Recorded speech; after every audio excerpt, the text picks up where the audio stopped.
अस्सलाम वालेकुम friends, welcome back to my YouTube channel daily tips with Asma. जीना नाम का शुमार लड़कियों के नामों में होता है। जीना एक इस्लामी नाम है। जीना नाम की इब्तिदाई तारीख अरबी ज़ुबान से निकलती है। जीना नाम की लड़कियों के लिए खुशकिस्मत नंबर 9 माना जाता है।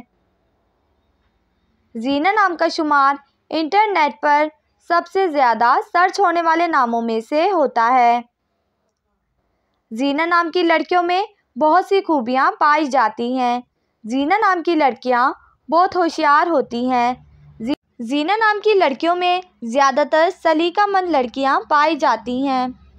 जीना नाम की लड़कियों के लिए मुवाफिक रंगों में पीला, सफ़ेद और हल्का सब्ज़ रंग शामिल है।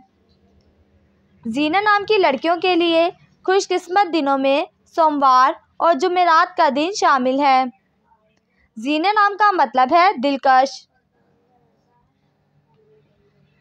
खुशकिस्मती वाली धातों में हिंसों के हिसाब से कांसी शामिल है।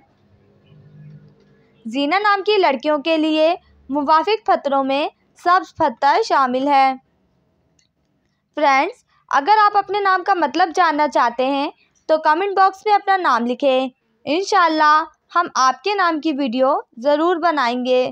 Thanks for watching. अल्लाह हाफिज़।